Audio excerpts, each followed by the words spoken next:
இங்க எல்லாரும் இந்த ராமானுஜர் பயிற்சி மையத்தில் படித்து நீங்க எல்லாம் இன்னைக்கு பட்டம் வாங்குற அளவில் வந்திருக்கிறீங்க. இதையெல்லாம் பார்க்கும் பொழுது மிகப்பெரிய சந்தோஷம், மகிழ்ச்சி இருக்கு. உங்களுடைய இந்த பவுண்டர், இந்த ராமானுஜ ஜோதிட பயிற்சி மையத்தினுடைய பவுண்டர் ஐயா கருணாநிதி ஐயா அவர்கள் இது சுமார் 20 வருஷத்துக்கு முன்னாடி ஆரம்பிச்சு எப்படியெல்லாம் கொண்டு வந்து நினைக்கும் போது எனக்கு அவர் என்னுடைய இயற்கையின் ஜோதிட ஆராய்ச்சி மையத்தை பற்றி சொல்லும் போது நாங்கள் எங்களுடைய வகுப்புகளில் மதுரையில் கிட்டத்தட்ட 19 ஆண்டுகள் இலவச வகுப்பு நடத்தினோம். அதில் படித்து வந்தவங்க தான் எத்தனையோ ஜோதிடர்கள் இன்றைக்கு உலகம் முழுவதும் இருக்காங்க. நம்ம இன்னைக்கு சார் வந்து இந்த பட்டமளிப்பு விழாவை மெயினா என்னையும் செல்வி சாரி கணக்கு தான் வச்சிருக்காருன்னு நான் நினைக்கிறேன். ஏன்னா கிட்டத்தட்ட ஒரு தடவைக்கு 2 தடவை எங்களுடைய டேட்டை டைம் கேட்டாரு.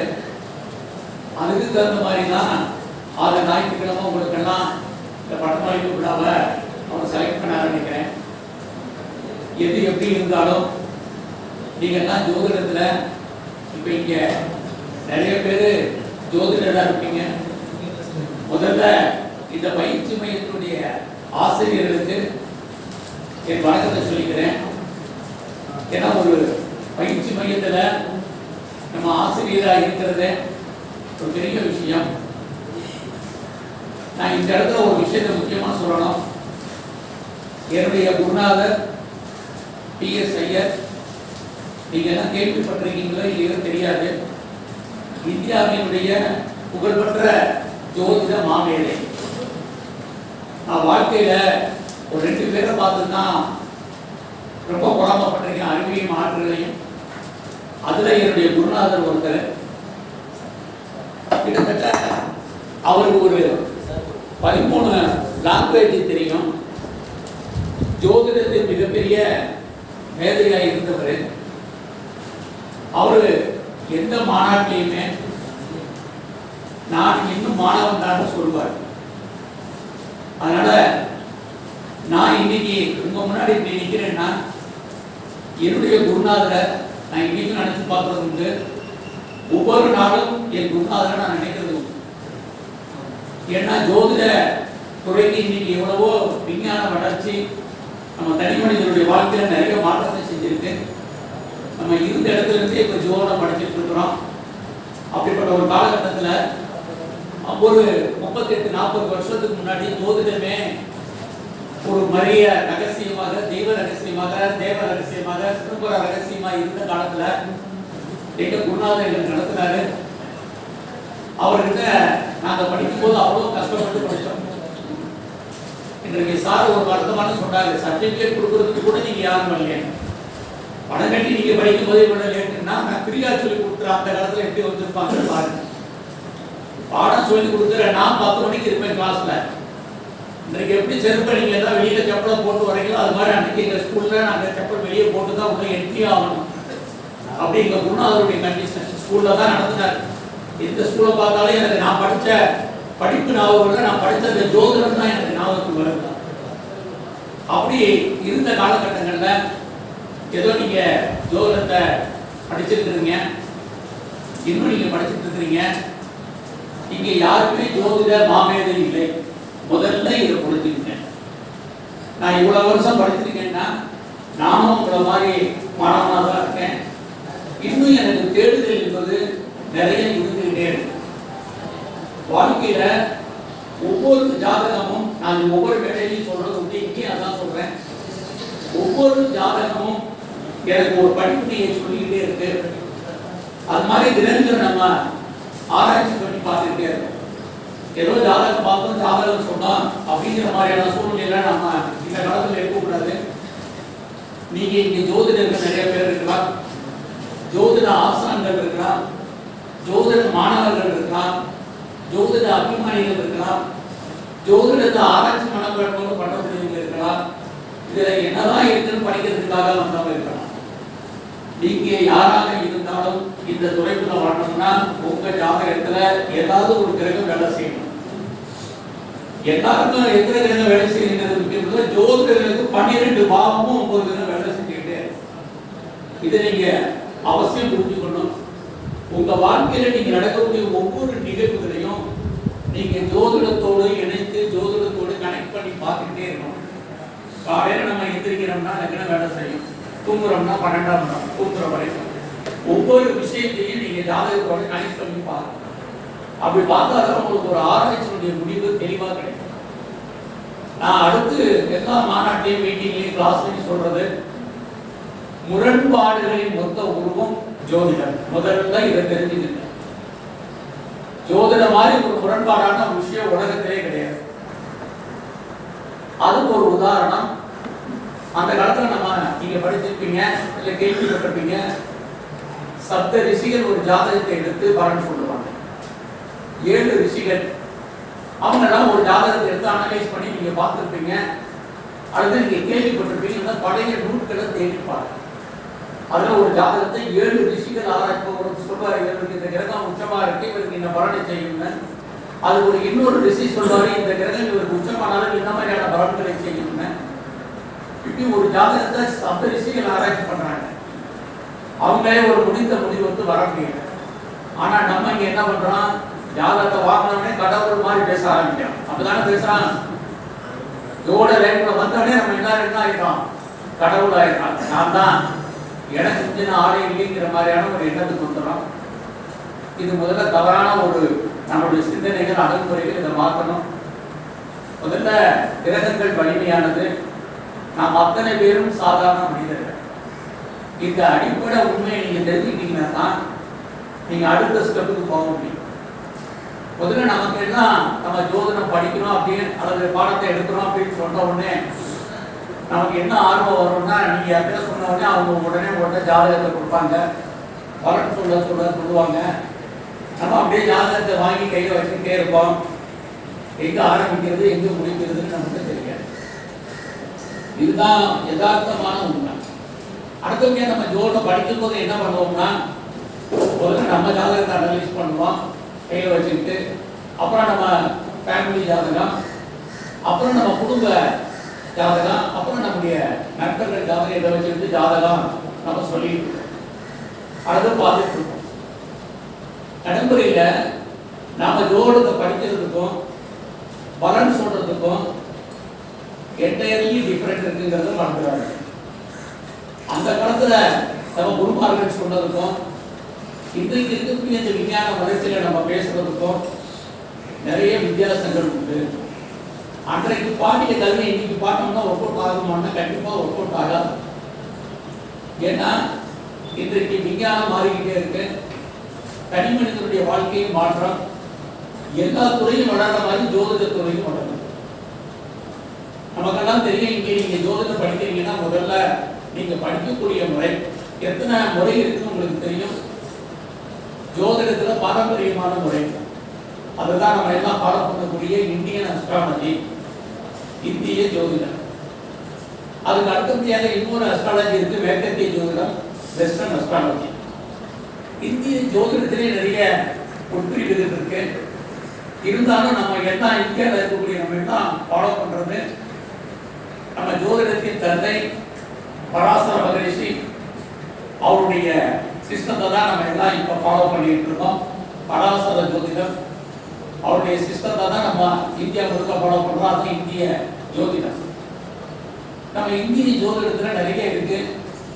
ஒரு ஜாதகத்தை எடுத்தவுடனே ஒரு கிரக ஆட்சி, உச்ச, நீசம், சமம், நிறைய விஷயங்கள் இருக்கு. உங்களுக்கு எல்லாம் தெரியும். உங்க டைத்தை வேஸ்ட் பண்ணல, அடுத்தடுத்து நம்ம போக வேண்டியது இருக்கு.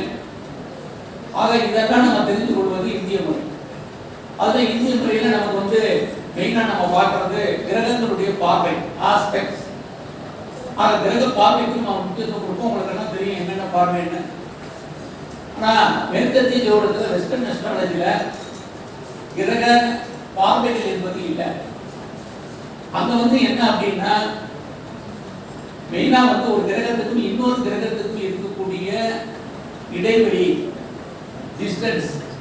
நம்ம ஜாதகத்துல ஒரு கிரகம் எங்க இருக்கு, இன்னொரு கிரகம் எங்க இருக்கு, இந்த ரெண்டுக்கும் இடையில என்ன இருக்கு, டிஸ்டன்ஸ் இருக்கு. அதனுடைய கிரகத்தில் அந்த டிஸ்டன்ஸை வச்சு 6 டைம்ஸ் 6 டைம்ஸ் இப்படின்னு நிறைய இருக்கு. இது பார்வை. இங்க நம்ம எல்லோரும் என்ன எடுத்து பார்க்கிறோம் அப்படின்னா, பாரம்பரியத்தில் நம்ம இந்திய ஜோதிடம், இந்திய ஜோதிடத்தை நீங்க படிக்கும் போதே உங்களுக்கான முரண்பாடுகள் தெரிய வரும். ஒரு நூல்ல வந்து ஒரு கிரகம் ரொம்ப பிரபலமா இருக்கு அப்படின்னு சொன்னால் இன்னொரு ஜாதகத்துல அது வந்து மாறுபட்ட கருத்துக்கள் இருக்கு. அப்ப நம்ம எதை சொல்றது, எப்படி சொல்றது, நம்ம சொல்றது தப்பா போயிட்டா என்ன பண்றது அப்படிங்கிற ஒரு சிந்தனைகள் நமக்கு எல்லாருக்கும் இருந்துகிட்டே இருக்கும். நீங்க இங்க எத்தனையோ முறைகள்ல படிச்சிருப்பீங்க. நீங்க இன்னைக்கு எத்தனையோ முறைகள் இருக்கு. அது இல்லாம நீங்க இந்த மெருகத்தை ஜோதிடத்திலே, இந்திய ஜோதிடத்திலேயே இப்ப நிறைய பத்ததி வந்துருச்சு. பத்ததின்னா சிஸ்டம். இப்ப அந்த அடிப்படையில் பார்க்கிற போது நீங்க எல்லாம் கேள்விப்பட்டிருப்பீங்க. கேபி பத்ததி, கேபி கிருஷ்ணமூர்த்தி, நீங்க கேள்விப்பட்டிருப்பீங்கன்னு நினைக்கிறேன். அவர் ஒரு முறையை கொண்டு வந்தார்.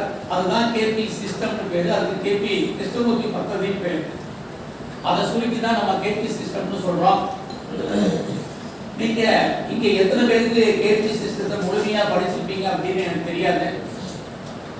அது எல்லாமே முழுக்க கால்குலேஷன் தான். நான் படிச்சது என்னவோ இந்தியால பாரம்பரியமான ஜோதிடத்தை ட்ரெடிஷனல் தான் படிச்சேன். என்னுடைய குருநாதர் மெயினா சொல்லுவாரு, ஜோசியருக்கு ஜோசியம் தெரியுதோ இல்லையோ உலக அறிவு வேணும்பாரு.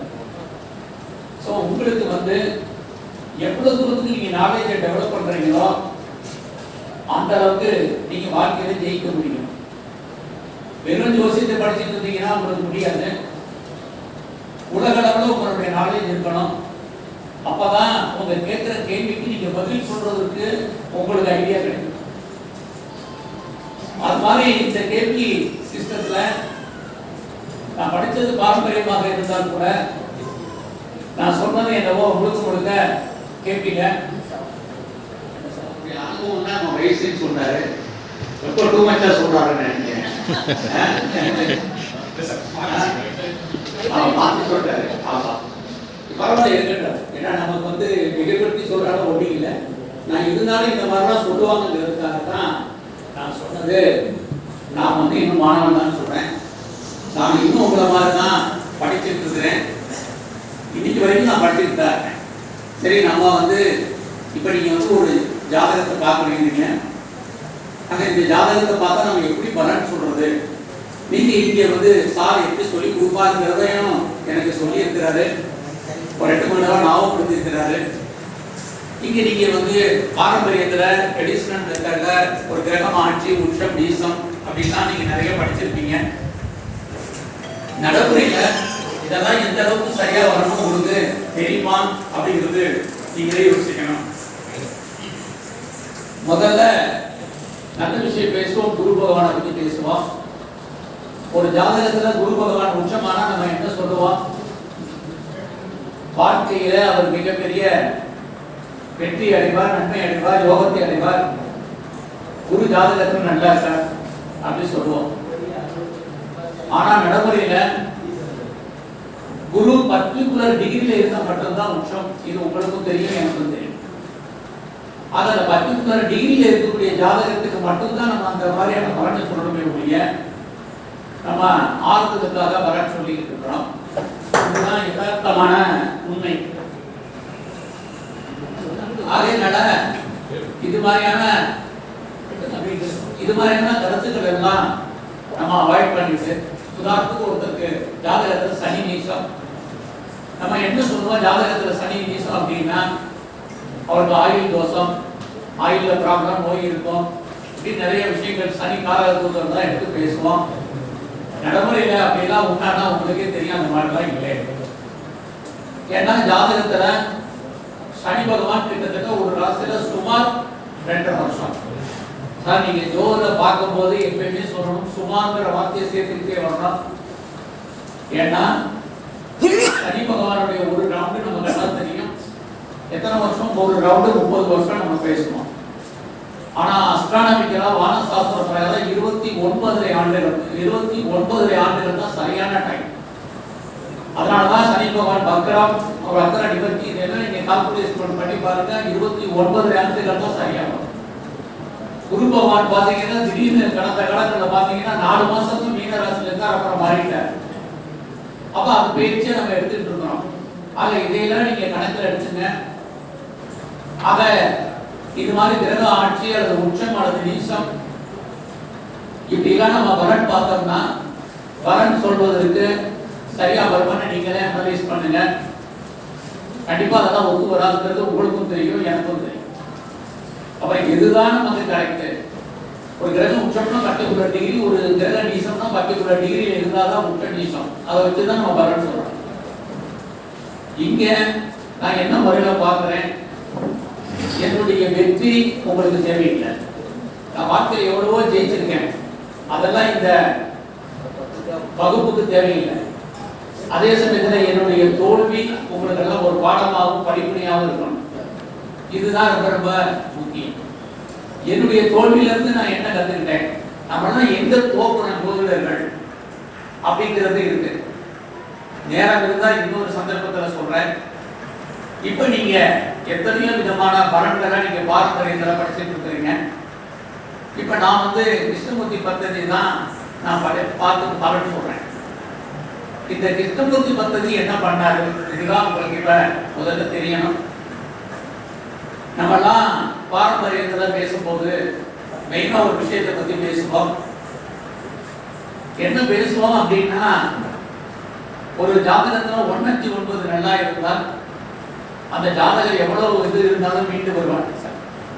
159 நல்லா இருந்தால் எவ்வளவு பிரச்சனை இருந்தாலும் மீண்டு வருவார் அப்படின்னு நம்ம பார்த்துருக்கோம், கேட்போம். ஆனா அவர் என்ன பண்ணார், ஒருத்தருக்கு 5 கூடியவர் தசை அல்லது 9 கூடியவர் தசை நடக்கும் பொழுது வாழ்க்கையில் அவருக்கு தெய்வ அனுகூலம் இருந்தது. அவரை அத்தனை விஷயத்திலையும் ஜெயிச்சார், உயர்ந்த நிலைமைக்கு வந்தார். அப்படிதான் நம்ம படிச்சிருக்கோம், இப்ப பார்த்துட்டு இருக்கோம், அப்படிதான் சொல்றோம். ஆனா நடைமுறையில் அப்படி இருக்குதா அப்படின்னு அவர் அனலைஸ் பண்ணார், ஆராய்ச்சி பண்ணார். சார், நான் முதல்ல சொல்றது ஜோதிடர்கள் ஆராய்ச்சி, ரிசர்ச். நீங்க ஒவ்வொரு ஜாதகத்தையும் ரிசர்ச் ஓரியன்டா தான் பண்ணணும். தம்புருள் என்னைக்கும் ஒர்க் அவுட் ஆகும். தம்புருள் அப்படின்னு சொன்னால் ஒரு கிரகம் ஒரு வீட்டில் இருந்தால் இந்த பலன், அது ஆச்சரிய பலன். அந்த பலன் நமக்கு தேவையில்லை. அது தம்புருள். இப்போ ஒருத்தர் சொல்ற பலன் இன்னொருத்தருக்கு ஒத்து வர 100 பேருக்கு 1000 பேருக்கு அந்த பலன் சரியா வராது. அதுதான் தம்புருள். அது நம்ம இங்க இல்லை.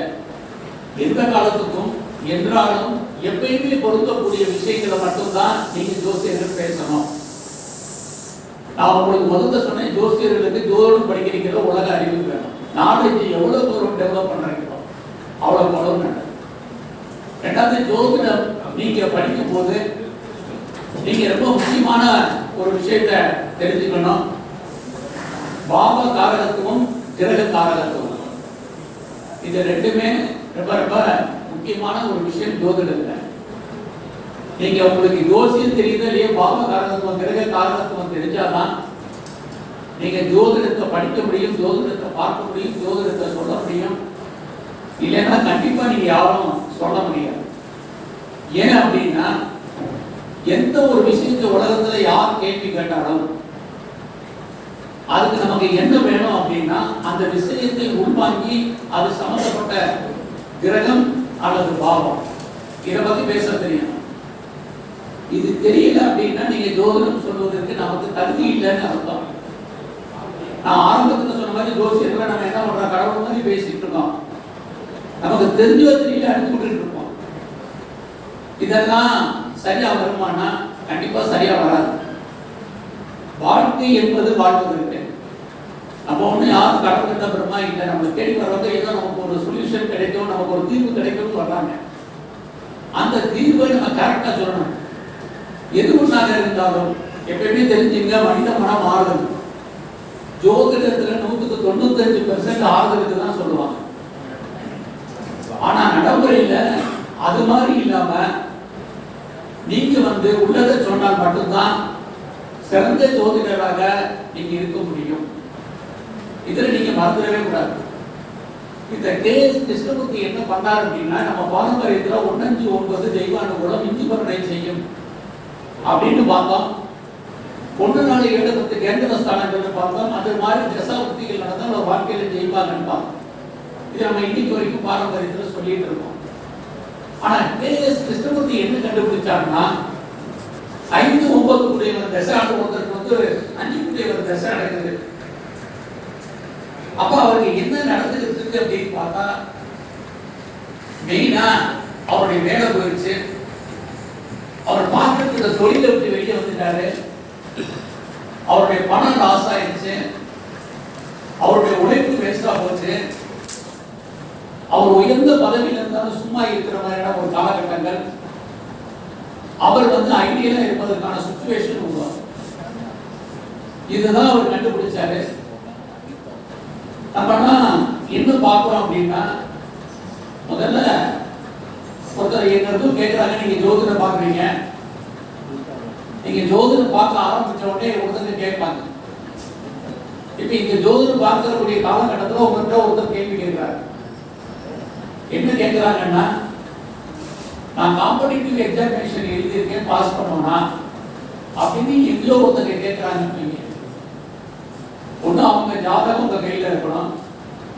அப்படி இருந்தா நீங்க பார்த்து பண்ணணும். அப்ப என்ன பார்ப்பீங்கன்னா, அவங்களுக்கு நடக்கக்கூடிய தசாபுக்தி, இப்ப இருக்கக்கூடிய கோச்சாரம், இதெல்லாம் பார்த்துட்டு நீங்க பலன் சொல்றீங்க. இப்ப அவங்க கேள்வி என்ன, நான் காம்படிட்டிவ் எக்ஸாம்ல பாஸ் பண்ணுவேனா? முதல்ல பாஸ் பண்ணணும் அப்படின்னு சொன்னால் நமக்கு என்ன பாவம் வேணும், என்ன கிரகம் வேணும்னு உங்களுக்கு தெரியும். முதல்ல எந்த பாவத்தை பார்க்கணும்னு தெரியும். இது தெரியாம நீங்க சக்சஸ்ஃபுல் அஸ்ட்ராலஜரா ஜோதிடரா வரவே முடியாது. முதல்ல தெரிஞ்சு யாரு உலகத்துல எந்த மொழியிலிருந்து எந்த கேள்வி வேணாலும் கேட்கலாம். நான் முதலே சொன்னேன், முரண்பாடுகளை மொத்த உருவம் ஜோதிடம். ஒரே கிரகம் 4 விஷயத்தை சொல்லும், 3 விஷயத்தை சொல்லும். ஒரே பாவம் 3 விஷயத்தை சொல்லும், 4 விஷயத்தை சொல்லும். இப்போ ஒரு சின்ன உதாரணம் சொல்றேன். 5ஆம் இடம் அப்படின்னா நமக்கு எல்லாம் என்ன தெரியும்? ஜோதிடம் படிக்கிறோம்னா பூர்வ புண்ணிய ஸ்தானம், அடுத்து குழந்தை, அடுத்து மகிழ்ச்சி, சந்தோஷம், இப்படி பார்த்துக்கிட்டே இருக்கு.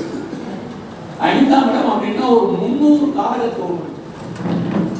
5ஆம் இடம்னா யாரெல்லாம் நீங்க வந்து இங்க உட்கார்ந்துருக்கீங்க ஜோதிடத்துல, உங்களுக்கு ஜாதகத்துல 5ஆம் பாவம் மெயினா வேலை செய்யணும்னு தெரிஞ்சுக்கணும். 5ஆம் இடம் அப்படின்னாலே ஆர்ட்ஸ்னு அர்த்தம், கலைன்னு அர்த்தம். 5ஆம் இடம் கலை. 1000 கலைகள் 64, அதுல ஜோதிடமும் ஒண்ணு. அந்த கலையை சொல்வது 5ஆம் இடம். அதேதான் காதலை சொல்வது 5ஆம். 5ஆம் இடம் லவ் அஃபயர், காதல். 5ஆம் இடம் மகிழ்ச்சி. 5ஆம் இடம் சந்தோஷம். அவங்க 5 தசை நடக்குதுன்னா உங்க குடும்பத்தில் நடக்கக்கூடிய சுபகாரியங்கள். 5ஆம் இடம் எப்பயுமே நம்ம வீட்டில் நடக்கக்கூடிய சுபகாரியங்கள். 9ஆம் இடம் அப்படின்னா நம்ம கோவில், நம்ம ஊர்ல இருக்கக்கூடிய சுபகாரியங்கள். இந்த காலத்துவம் தெரிஞ்சாதான் நீங்க பேச முடியும். 5ஆம் இடம் சுபகாரியங்கள். 5ஆம் இடம் மந்திர பிரயோகம். வீட்டில் உட்காந்து காத்தாலும் நம்ம பூஜை பண்றது, மந்திரம் சொல்றது, கோயில்ல போய் சாரிட்டி மந்திர பிரயோகம் 5ஆம் இடம். இந்த உலகத்தில் இருக்கக்கூடிய அத்தனை ஃப்ராடும் 5ஆம் இடம் தான். கேஷ்னா சூதாட்டம் 5ஆம் இடம் தான். ட்ரேடிங் 5ஆம் இடம் தான். அடுத்து பாத்தீங்கன்னா ரேஸ், லாட்டரி, ஆன்லைன் பிசினஸ், இது எல்லாமே 5ஆம் இடம் தான். இது மாதிரி 5ஆம் இடம்னா டான்ஸ், மியூசிக், சிங்கிங் எல்லாமே, கலைத்துறை, சின்னத்துறை, வெள்ளித்துறை எல்லாமே 5ஆம் இடம் தான். அப்ப நீங்க இந்த 5ஆம் இடத்துக்கு இவ்வளவு விஷயம் இருக்கு. அப்ப 5ஆம் இடம்னா குழந்தை, 5ஆம் இடம்னா மந்திர பிரயோகம், 5ஆம் இடம்னா காதல், 5ஆம் இடம்னா பிராஸ்டியூட், விபச்சாரம்.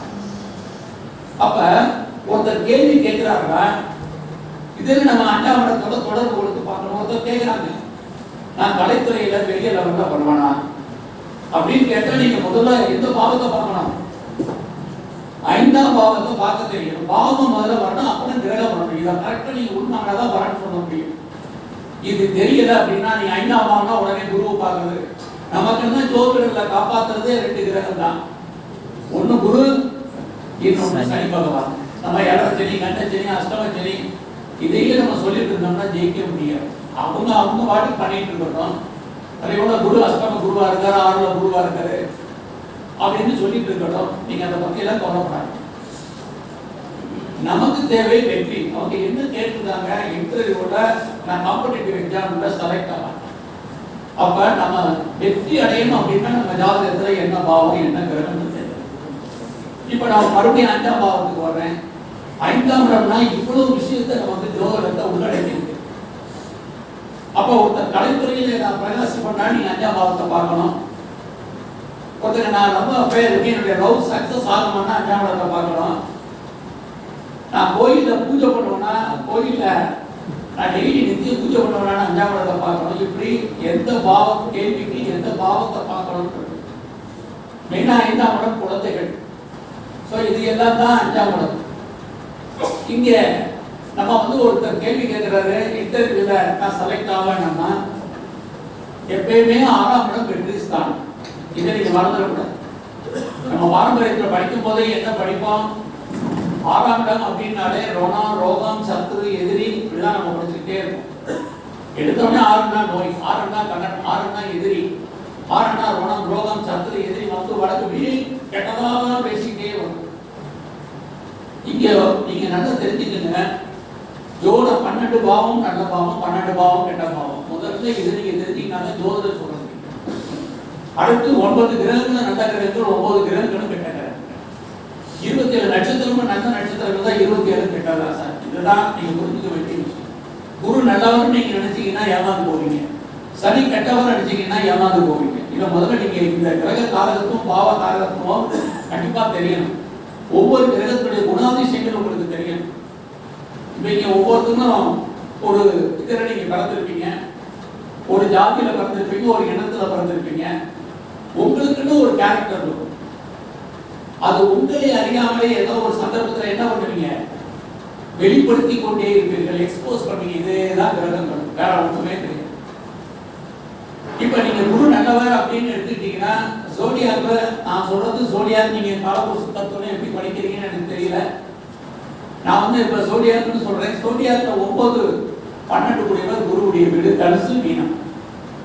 இந்த தனுசு மீனம் எதை சொல்லுது, தனுசு ராசி குரு வீடு கொடுத்துருக்காங்க, மீன ராசி குரு வீடு கொடுத்துருக்காங்க. தனுசு அப்படின்னாலே அது குரு வீடு. குருன்னா தெய்வம், ஃபர்ஸ்ட் குருன்னா தெய்வம், அடுத்து குருனா உங்க குருமார்கள், உங்களுக்கு கற்றுக் கொடுத்த அத்தனை குருமார்களும் குரு, ஆச்சாரியர்கள், மடாதிபதிகள், தெய்வம், கோயில், தரிசனம், இதெல்லாம் 9ஆம் தான். அது நிறைய இருக்கு. அப்பா தாத்தா தான் இருக்கு. மினிமம் குருவுக்கு இதுதான் கொடுத்துருக்கு கோயில். அடுத்தபடியாக குரு பகவானுக்கு இன்னொரு வீடு கொடுத்துருக்கு. எத்தனாவது வீடு கொடுத்துருக்கு, 12வது வீடு கொடுத்துருக்கு மீனம். 12ஆம் இடம் நமக்கெல்லாம் தெரியும். 12ஆம் இடம் என்ன, மோட்சம், முதல்ல படுக்கை, தூக்கம். நமக்கு தெரிஞ்சதெல்லாம் எடுத்தோடனே விரயம் தான் சொல்லுவோம். 12ஆம் இடம் விரயம் அப்படின்னு சொல்லுவோம். ஒவ்வொரு பாவத்துக்கும் நல்ல விஷயங்கள் உண்டு, ஒவ்வொரு பாவத்துக்கும் கெட்ட விஷயங்கள் உண்டு. ஆக 12ஆம் இடம் அப்படின்னு சொன்னாலே அது மோட்சத்தை சொல்வது. அதனாலதான் குரு பகவான் சொன்ன உடனே மோட்சம் சொன்னாங்க. 12ஆம் இடம் அப்படின்னால ஹாஸ்பிட்டல் சொல்வது, அப்ராடு போறதை சொல்வது, வெளிநாடு சொல்வது, நீங்க வீடு மாற்ற இடமாற்றத்தை சொல்வது, நீங்க முற்றிலும் புதிய சூழ்நிலை புதிய இடங்களில் வாழ்க்கை நடத்துவதை சொல்வது, இதெல்லாம் 12ஆம் இடம் தான். நீங்க மார்ச் வரையை சொல்வது 12ஆம் இடம் தான். ஐசோலேஷன் வாரம் 12ஆம் இடம் தான். மோட்சமும் 12ஆம் இடம் தான். பெரியமும் 12ஆம் இடம் தான். இன்வெஸ்ட்மெண்ட்டும் 12ஆம் இடம். அப்போ ஒருத்தங்க கேட்கிறாங்கன்னா இன்வெஸ்ட்மெண்ட் இது விரைய எதுன்னு சொல்றது, விரையுமே இன்வெஸ்ட்மெண்ட் பேசக்கூடாது. ஆக குரு பகவான் கொடுத்துருக்கிறது 9 12. சார் நம்ம கோயிலுக்கு போறோம், சாமிக்கு போறோம், மோட்சத்தை அடையணும்னு ஆசைப்படுறோம். இதுதான் அந்த குரு கொடுத்துருக்கு. இது நம்முடைய வாழ்க்கைக்கு ஒத்து வருமா இன்னைக்கு இருக்க சூழ்நிலைக்கு? நல்லா யோசிங்க. டெய்லி காலையில் இருந்தோம், சாமி கும்பிட்டா, கோயிலுக்கு போனா, சாமி தரிசனம் பண்றோம், வீட்டுக்கு வரோம், சும்மா இருந்தால் நமக்கு அது ஏதாவது ஒரு விதத்துல பிரயோஜனமா இருக்குமா? இந்த யுகத்துக்கு பிரயோஜனமா இருக்குமான்னா இல்லை. நம்ம இறந்து அடுத்த மோட்சத்துக்கு போய் நமக்கு நல்ல பலன் கிடைக்காம கேட்டாங்க. இந்த யுகத்துக்கு நமக்கு என்ன வேணும், எல்லாருக்கும் பணம் வேணும். இதை முதல்ல நீங்க புரிஞ்சுக்கணும். நீங்க ஒவ்வொருத்தரும் ஒவ்வொரு விதமா ஸ்கூலுக்கு வந்திருப்பீங்க. அப்ப ஏதோ ஒரு விதத்துல செலவு பண்ணி தானே கேட்கணும். அப்ப செலவு பண்றதுக்கு நமக்கு எல்லாம் என்ன வேணும், பணம் வேணும். இங்க குரு பகவானுக்கு இங்க எங்கேயாவது 9 படத்தை கொடுத்துருக்காங்களா? பணம்ங்கிற ஒரு ஆஸ்பெக்ட் குரு பகவானுக்கு கொடுத்துருக்காங்கன்னா இவங்க என்ன சொல்லி வச்சிருக்காங்க நம்ம முன்னோர்கள்? தனகாரகன். குருவுக்கு இன்னொரு பேர் என்ன? தனகாரகன். தனம்னா நமக்கு தெரிஞ்சதுதான் பணம்னு நம்ம நினைச்சுக்கணும். அப்ப குரு பகவான் கொடுத்து தனகாரனை ஒரு தனத்தை கொடுக்குற அளவுக்கு எங்கேயாவது இருக்காரா? நல்லா யோசித்து பாருங்க. இதுதான் குரு பகவானுக்கு முன்னோர்கள் கொடுத்தது. அடுத்தபடியாக நம்ம சனி பகவான் நம்ம பார்க்கிறோம். நவக்கிரகங்களை நம்ம பார்த்து பயப்படக்கூடிய ஒரு கிரகம் அப்படின்னா, மற்றவங்க பயப்படுத்துற கிரகம்னா எது? சனி பகவான் தான். அவருக்கு எங்க கொடுத்துருக்காங்க அப்படின்னா மகர ராசி, கும்பராசியை கொடுத்துருக்காங்க. மகரம் அப்படின்னா ஜோடியாக்ல 10வது ராசி. 10னா ப்ரொஃபஷன் அர்த்தம், தொழில் அர்த்தம். 11 லாபம், வருமானம், சம்பாத்தியம். எதன் மூலமா நமக்கு ப்ரொஃபஷன் இருக்கோ ப்ரொஃபஷன் மூலமா நமக்கு சம்பாத்தியம் 11ஆம் இடம். அப்ப யாரு நமக்கு வேலையை கொடுக்கக்கூடியவர், சம்பாத்தியத்தை கொடுக்கக்கூடியவர்? சனி பகவான் தான், குரு பகவான் இல்லை. ஆனா நம்ம என்ன பேசுறோம்? நவகிரகத்துல சுபகிரகம் குரு.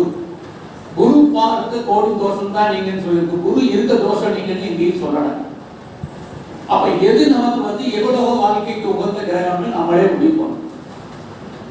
அதனாலதான் நீங்க ஜோதிடம் படிக்கும் போதே இந்த கிரகங்களுடைய தன்மை, கிரகங்களுடைய பாவ ஆதிபத்தியம், கிரக நல்லவங்களா கெட்டவங்களா இதையெல்லாம் நீங்க அனலைஸ் பண்ணாதான் ஜோதிடத்தை சொல்ல முடியும்.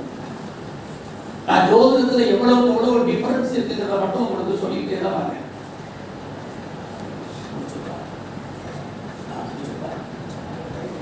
இந்த ஜோதிடத்துல நீங்க ஒரே விஷயம் ஒரு கிரகம் பல விஷயங்களை சொல்லும், ஒரு பாவம் பல விஷயங்களை சொல்லும்.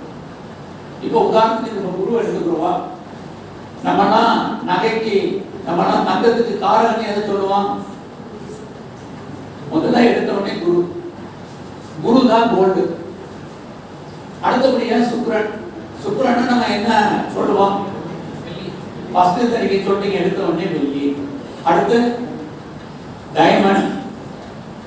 வைரத்துக்கு காரணம் எது? வெள்ளிக்கு காரணம் அதே கிரகம் தான் எதுக்கு காரணம்? டைமண்டுக்கு காரணம் அதே கிரகம் தான். நீங்க தங்கம் அப்படின்னு சொன்னா குரு, நகைகள் அப்படின்னு சொன்னால் அது சுக்கிரன். இதை நீங்க டிஃபரன்ஸ் புரிஞ்சுக்கணும். ஆர்னமெண்ட்ஸ், உற்பத்தி செய்யப்பட்ட நகைகள், இது உங்களுக்கு சுக்கிரன். ஆக நம்ம நகை வெறும் கோல்டு பிஸ்கட் தான் குரு பகவான்.